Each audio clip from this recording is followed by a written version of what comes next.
Hello, नमस्कार, जय हिंद, वंदे मातरम। दोस्तों, स्वागत करता हूं एक बार फिर से आप सभी का आपके अपने इस यूट्यूब चैनल 12 क्लासेज में। कैसे हो भाई आप सभी लोग?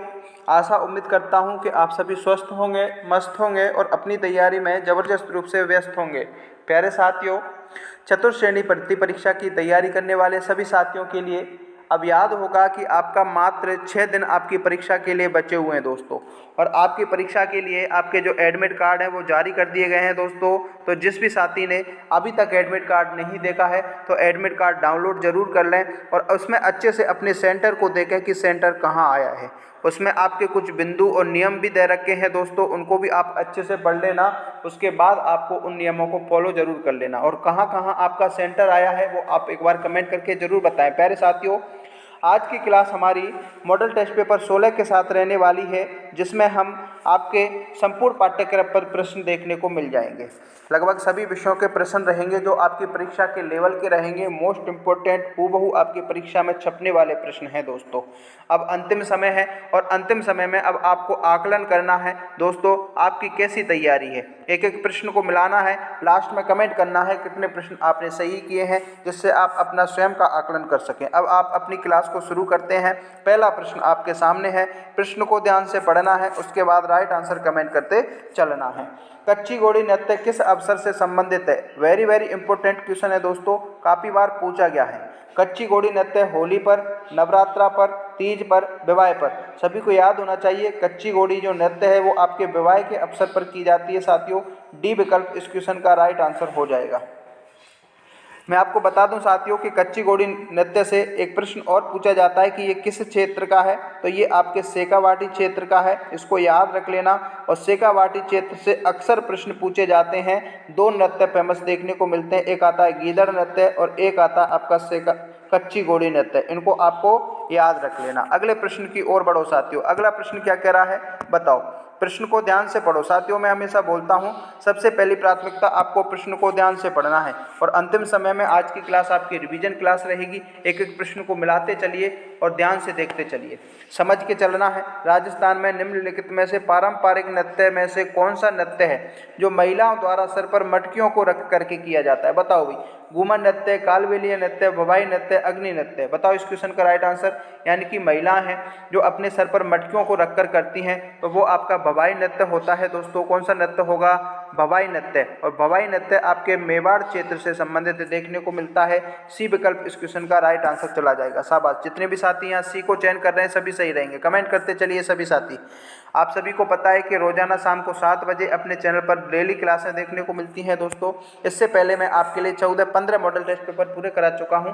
आपने नहीं देखे हैं तो प्लेलिस्ट में जाकर के उनको जरूर देखना, निश्चित तौर पर आपकी परीक्षा के लिए उपयोगी हैं। कला संस्कृति की क्लास की रिवीजन क्लास मैंने लगा दी है। बहुत जल्द आपको भूगोल की रिवीजन क्लास मिलेगी जो कि मोस्ट इंपोर्टेंट क्वेश्चंस के साथ रहेगी, तो वो आपको मिल जाएगी। प्रश्न क्या कह रहा है कि राजस्थान में सबसे पूर्वी बिंदु कौन सा है? बताओ। देखिए ये अपने राजस्थान का मैप है। यहाँ पर आपके 4 बिंदु से प्रश्न अक्सर पूछा जाता है। थोड़ा सा समय लूंगा, उसमें आपको बता दूंगा। देखिए आपके पूर्वी बिंदु आपका आता है सिलाना। कौन सा आता है दोस्तों? सिलाना आता है, जो कि आपके धौलपुर में पड़ता है। पश्चिमी बिंदु की बात करें तो कटरा है, जो कि आपके जैसलमेर में पड़ता है। उत्तरी बिंदु की बात करें दोस्तों तो कोड़ा गांव है, जो कि आपके श्री गंगानगर में पड़ता है। और दक्षिणी बिंदु की बात करें तो बोरकुंड गांव है, और ये बोरकुंड आपके बांसवाड़ा में पड़ता है। चारों बिंदुओं को आपको ध्यान रखना। इसमें आपके पूर्वी बिंदु पूछा है तो सिलाना बी विकल्प चला जाएगा दोस्तों। शाबाश, सभी साथी कमेंट करते चलिए। अगला प्रश्न देखो, अगला प्रश्न क्या कह रहा है। अगला प्रश्न है इंपॉर्टेंट, लगा लो। ये प्रश्न काफ़ी रिपीटेड क्वेश्चन है और देखना आपकी किसी न किसी पारी में, किसी न किसी पारी की शिफ्ट में ये प्रश्न पूछ लिया जाएगा। जैसलमेर में सबसे बड़ी सुंदर तथा नक्काशीदार हवेली कौन सी है? सभी को याद होना चाहिए। चार चौक हवेली, बागौर की हवेली, पटवों की हवेली, सामोद की हवेली। सुंदर सबसे नक्काशीदार हवेली पटवों की हवेली रहेगी दोस्तों। सी विकल्प इस क्वेश्चन का राइट आंसर चला जाएगा। शाबाश। अगला प्रश्न देखो। राजस्थान का मुरैना गांव किस हस्तकला के लिए प्रसिद्ध है? दोस्तों यहाँ थोड़ी सी टाइपिंग मिस्टेक है। मुरैना की जगह आप मोलेला गांव पढ़ो। क्या पढ़ो भाई? मोलेला गांव किस हस्तकला के लिए प्रसिद्ध है? बताओ। थेवा कला, ब्लू पॉटरी, टेराकोटा, मीनाकारी। सभी को याद होना चाहिए साथियों, आपकी जो मोलेला गांव है वो आपके टेराकोटा के लिए प्रसिद्ध है। किसके लिए? टेराकोटा। सी विकल्प इस क्वेश्चन का राइट आंसर जाएगा। एक प्रश्न आपसे पूछा जाता है साथियों थेवा कला का, याद रख लेना, प्रतापगढ़ की संबंधित देखने को मिल जाएगी। अगला देखो भाई, अगला प्रश्न क्या कह रहा है, ये आपके हिस्ट्री से प्रश्न है साथियों। प्रश्न को पढ़ो पहले, उसके बाद इसका राइट आंसर कमेंट करके बताते चलो। सभी साथी कमेंट जरूर करें दोस्तों, कमेंट करने से क्या है ना, आप जिस प्रश्न को कमेंट करते हो तो वो लंबे समय तक आपके याद रहता है। निम्नलिखित में से कौन सा ग्रंथ है वो जालौर के शासकों की उपलब्धि के बारे में बताता है? पृथ्वीराज विजय, कानड़देव, हम्बीर महाकाव्य और प्रबंध चिंतामणि। प्रश्न ये कह रहा है कि आपके जो जालौर के शासक हैं ना, उनकी उपलब्धि के बारे में कौन सा ग्रंथ बताता है? तो वो कानड़देव प्रबंध है। बी विकल्प इसका राइट आंसर चला जाएगा। शाबाश। सभी साथी अगले प्रश्न की ओर बढ़ें। अगला प्रश्न क्या कह रहा है देखो, राजस्थान के पश्चिमी मरुस्थल का वह भाग जो पूरी तरह रेत से घिरा है उसे स्थानीय भाषा में क्या कहा जाता है? देखिए आपके जो आपके भौतिक विभाजन का एक प्रदेश आता है उत्तर पश्चिमी मरुस्थलीय प्रदेश, उसको दो भागों में बांटा है दोस्तों। एक शुष्क मरुस्थल होता है, एक अर्ध शुष्क मरुस्थल होता है।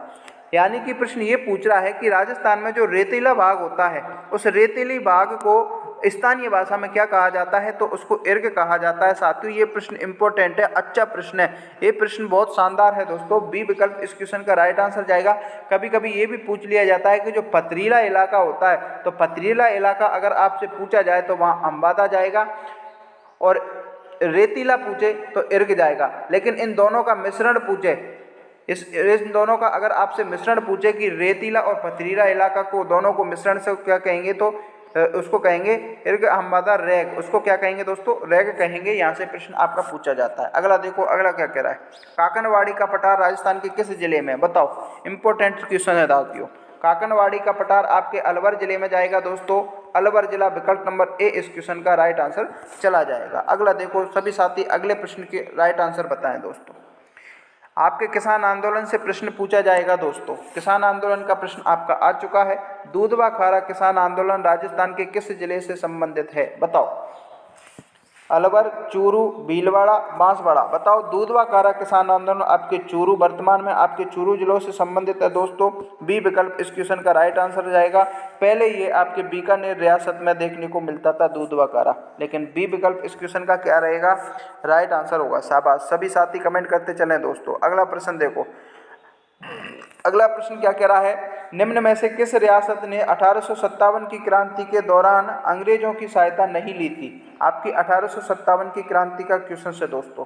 कोटा, टोंक, धौलपुर, बीकानेर। यानी कि 1857 की क्रांति के दौरान ऐसी कौन सी रियासत है जिसने अंग्रेजों की सहायता नहीं की थी? तो वो आपकी कोटा रियासत है। ए विकल्प आपका इस क्वेश्चन का राइट आंसर चला जाएगा। अगला देखो, अगला प्रश्न क्या कह रहा है, सज्जनगढ़ वन्यजीव अभ्यारण्य। वन्यजीव अभ्यारण्य से आपका एक प्रश्न पक्का छपेगा दोस्तों, देख करके चले जाना। सज्जनगढ़ वन्यजीव अभ्यारण्य धौलपुर में, उदयपुर में, अलवर में, बारां में। कहाँ पर मिलेगा? सज्जनगढ़ की बात करें दोस्तों, उदयपुर में जाएगा। कहाँ जाएगा? उदयपुर। बी विकल्प इस क्वेश्चन का राइट आंसर जाएगा साथियों। ध्यान रख लेना, धौलपुर में आपका रामसागर वन विहार अभ्यारण्य है, अलवर में आपका सरिस्का है, और बारां में आपका कौन सा है? शेरगढ़ है, जो कि आपसे प्रश्न पूछ लिया जाता है।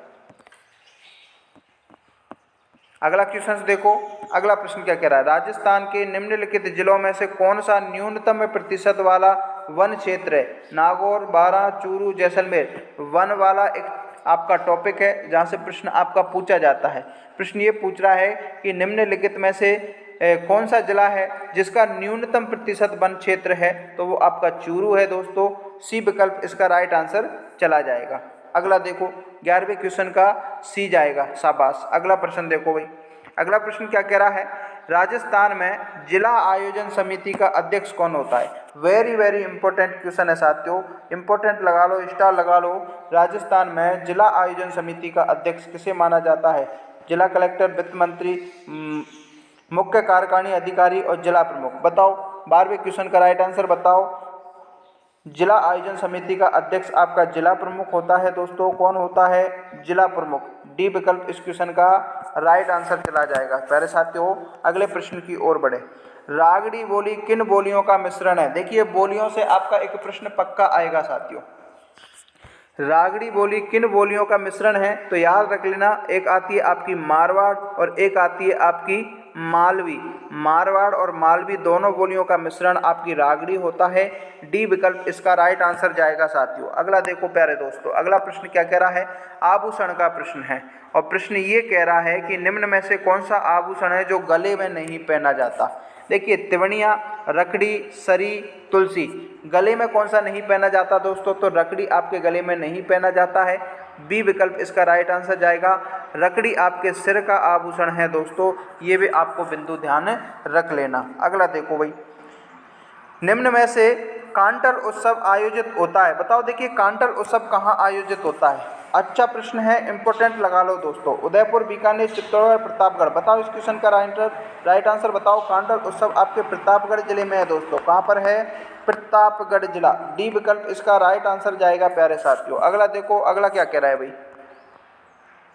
निम्न में से किस शब्द में आबा प्रत्यय नहीं है? देखो, ये आपका हिंदी का प्रश्न है और मैंने क्लास की शुरुआत में बोला था कि लगभग आपके सभी विषयों के प्रश्न देखने को मिल जाएंगे। प्रश्न ये पूछ रहा है कि आबा प्रत्यय किस में नहीं है? देखिए, दिखावा में आपका आबा प्रत्यय है, बुलावा में आबा प्रत्यय, लावा में आपका आबा प्रत्यय नहीं रहेगा, तो सी विकल्प इसका राइट आंसर जाएगा। बाकी चढ़ावा में भी आपका आबा प्रत्यय देखने को मिल जाएगा। तो यहाँ जो भी साथी सी का चयन कर रहे हैं सभी सही रहेंगे, शाबाश। अगला प्रश्न देखो भाई, अनल शब्द का पर्यायवाची शब्द होगा? इंपॉर्टेंट लगा लो दोस्तों, पूछा गया प्रश्न है, अच्छा प्रश्न है। अनल शब्द का पर्यायवाची शब्द क्या होगा? समीर, बात, हवा, आग। देखिए, अनल शब्द का पर्यायवाची होगा अग्नि। अग्नि और आग ये आपके अनल शब्द के पर्यायवाची हैं। डी विकल्प इसका राइट आंसर जाएगा दोस्तों। अगला देखो भाई, अगला क्या कह रहा है? अगले प्रश्न की ओर बढ़ो। तत्सम तद्भव से आपके प्रश्न पूछे जाएंगे और प्रश्न ये पूछ रहा है कि कौन सा शब्द है जो तत्सम है। एक आता है आपका तत्सम और एक आता है आपका तद्भव। दोनों आपके प्रश्न पूछे जाएंगे साथियों। अनमोल, अमरूद, कवि, चिड़िया। प्रश्न तत्सम की पूछा है तो तत्सम आपका कवि चला जाएगा दोस्तों, बाकी सब अमरूद हैं। और ये प्रश्न आपकी पशु परिचर भर्ती परीक्षा में पूछा गया प्रश्न था। सेट में आपका ये प्रश्न पूछा गया था, कवि इसका राइट आंसर माना गया था। अगला देखो, अब आपका साइंस का प्रश्न है साथियों। प्रश्न ये पूछ रहा है कि निम्न में से कौन सा जीवाणु जनित रोग है? देखिए, रोग आपके जो डिसीज आपका एक टॉपिक है रोग वाला, उसमें से प्रश्न पूछा जाएगा। साइंस के आपके 5 प्रश्न पूछे जाते हैं, क्लास ले आऊँगा मैं आपके लिए, ठीक है।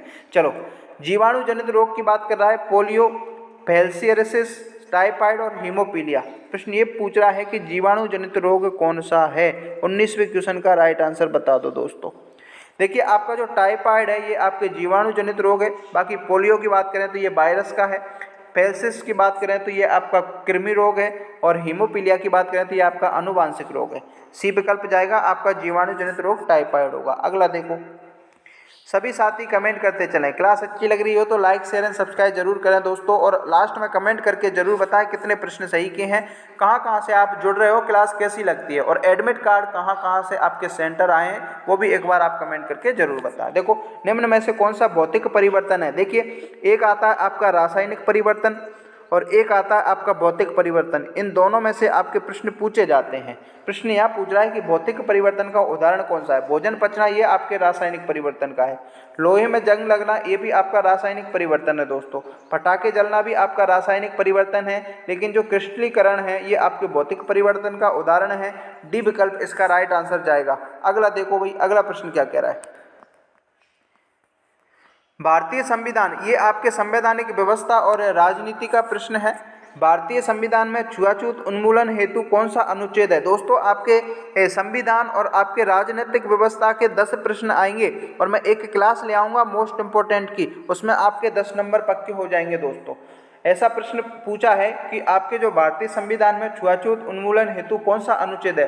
12, 20, 17, 22। याद रखना, अनुच्छेद 17 आपका इसका देखने को मिलता है। सी विकल्प इसका राइट आंसर जाएगा दोस्तों। अगला देखो भाई, बीसीजी वैक्सीन किसके प्रतिरक्षा के लिए दिया जाता है? बताओ, आपका जो बीसीजी वैक्सीन है वो किसकी प्रतिरक्षा के लिए दिया जाता है? हेपेटाइटिस, पीलिया, मलेरिया, यक्ष्मा। कमेंट करते चलिए। बीसीजी का जो वैक्सीन है ये आपकी यक्ष्मा यानी कि टीबी की प्रतिरक्षा के लिए दिया जाता है। डी विकल्प इसका राइट आंसर जाएगा दोस्तों। अगला देखो, अब ये आपके कंप्यूटर का प्रश्न है। प्रश्न क्या कह रहा है कि प्रिंटर के आउटपुट की गुणवत्ता किसमें मापी जाती है। ये प्रश्न आपका कई बार रिपीटेड प्रश्न है साथियों, और आपके 4th ग्रेड की दृष्टि से इम्पोर्टेंट है। प्रिंटर की गुणवत्ता आपके डॉट प्रति इंच में मापी जाती है दोस्तों। ए विकल्प इसका राइट आंसर जाएगा। सभी साथी कमेंट करो। देखिए कमेंट करोगे तो आपको चीज़ें अच्छे से याद रहेंगी दोस्तों। अगला देखो, निम्न में से कौन सी इनपुट डिवाइस है। 2 डिवाइसें आती हैं दोस्तों, एक आती है आपकी आउटपुट डिवाइस, एक आती है आपकी इनपुट डिवाइस। ध्यान रख लेना, आउटपुट बाहर भेजने वाली, इनपुट अंदर डालने वाली चीज़ें होती हैं। प्रश्न ये पूछ रहा है कि कौन सी इनपुट है। माउस आपकी इनपुट है, कीबोर्ड इनपुट है, स्कैनर इनपुट है, यानी कि उपरोक्त सभी इसका राइट आंसर जाएगा दोस्तों।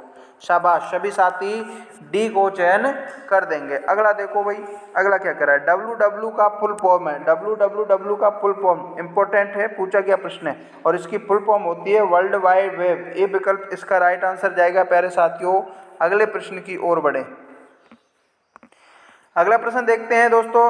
अगला प्रश्न क्या कह रहा है। MS ऑफिस कौन सी कंपनी का प्रोडक्ट है। बिल्कुल इजी प्रश्न है साथियों, बहुत अच्छा प्रश्न है, इजी प्रश्न है और सबके लिए आना चाहिए ये प्रश्न। MS ऑफिस आपकी कौन सी कंपनी का प्रोडक्ट है। गूगल का, एप्पल का, माइक्रोसॉफ्ट का, IBM का। सभी को नाम से याद आना चाहिए। माइक्रोसॉफ्ट ऑफिस यानी कि MS ऑफिस आपके माइक्रोसॉफ्ट कंपनी का प्रोडक्ट देखने को मिलता है। सी इसका राइट आंसर चला जाएगा। अगला देखो, निम्न में से किस देवी को शिशु रक्षक देवी माना जाता है। ये प्रश्न आपका अच्छा है, यहाँ आप थोड़ा सा घूम सकते हो दोस्तों। शिशु रक्षक देवी को किस देवी के नाम से जानते हैं बताओ। चौथ माता, जो कि आपके बरवाड़ा सवाई माधोपुर में मंदिर है, घेवर माता, महामाया माता और चीक माता। सभी को याद होना चाहिए साथियों। शिशु रक्षक देवी, चेचक की देवी, सील की डूंगरी जयपुर में, सील की डूंगरी जयपुर चाकसू में इसका मंदिर बना हुआ है। अब तो याद हो जाएगा। बैलगाड़ी का मेला जिसको लगता है उसको कहते हैं, हाँ जी हाँ दोस्तों, सभी को याद होना चाहिए, महामाया माता इनको कहते हैं। सी विकल्प इसका राइट आंसर चला जाएगा। अगला देखो, अगला प्रश्न देखो साथियों। महाराणा प्रताप का पथ प्रदर्शक किसे माना जाता है। देखिए महाराणा प्रताप का पथ प्रदर्शक किस शासक को माना गया है बताओ। ये प्रश्न अच्छा है, स्टार लगा लो दोस्तों। महाराणा प्रताप का पथ प्रदर्शक आके रावचंद्र सेन को माना है। किसको माना है। रावचंद्र सेन। विकल्प नंबर डी इसका राइट आंसर जाएगा दोस्तों। अगला देखो, राज्य का वास्तविक कार्यकारिणी का प्रमुख कौन होता है। देखिए आपकी जो राज्य है उसकी वास्तविक कार्यकारिणी बनाई जाती है और उसका जो प्रमुख होता है वो आपका मुख्यमंत्री होता है। कौन होता है। मुख्यमंत्री। किस विकल्प में है।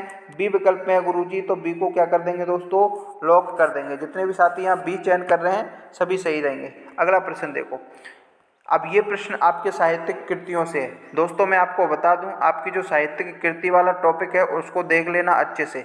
एक प्रश्न आपका पक्का छपेगा यहाँ से, कौन सी कृति का प्रश्न रचनाकार लेखक पूछ लिया जाता है, उसको आपको देख के जाना है। यहाँ पर आपके प्रश्न ने पूछा है कि राठौर राणरी ख्यात के लेखक कौन होंगे। मूणोत नैडसी, श्यामल दास, सूर्यमल मिश्रण, दयालदास। राठौर ख्यात के लेखक आपके दयालदास आएंगे दोस्तों। कौन आएंगे, दयालदास। विकल्प नंबर डी इसका राइट आंसर चला जाएगा। अब साथियों ये आज की क्लास के 30 प्रश्न थे। अब आप पूरी ईमानदारी से बताना कितने प्रश्न आपने सही किए हैं। आपका आकलन स्वयं कीजिए। 25 प्लस प्रश्न आपके सही होने चाहिए तो आप सिलेक्शन की दौड़ में हैं दोस्तों। क्लास अच्छी लगी हो तो एक लाइक करें, शेयर करें और साथियों चैनल पर पहली बार हो तो सब्सक्राइब जरूर करें। अपने परिवार का हिस्सा बनते हो तो आपको लास्ट समय में मोस्ट इंपोर्टेंट क्वेश्चन की सीरीज हैं और क्लासें चलाई जाती हैं। अब मैं आपके लिए भूगोल की 2 से 3 क्लासें, मैराथन क्लासें लगाऊंगा जिसमें आपके 20 प्रश्न कंप्लीट हो जाएंगे। कला संस्कृति के भी आपकी 1 क्लास लगा दी है, 1-2 क्लासें और आपकी ले आऊँगा। तो चलिए मिलते हैं अगली वीडियो में, तब तक के लिए Jai Hind, Jai Bharat, bye bye, take care. Admit card आ चुके हैं, अच्छे से देखना, कमेंट करना कहाँ आए हैं और लास्ट समय में अपने आप को बहुत अच्छे से स्ट्रेस फ्री रखना है। माइंड को बिल्कुल लोड नहीं लेना दोस्तों। अब आपकी पूरी साल की मेहनत का परिणाम आपके सामने आने वाला है। धन्यवाद, मिलते हैं अगली वीडियो में।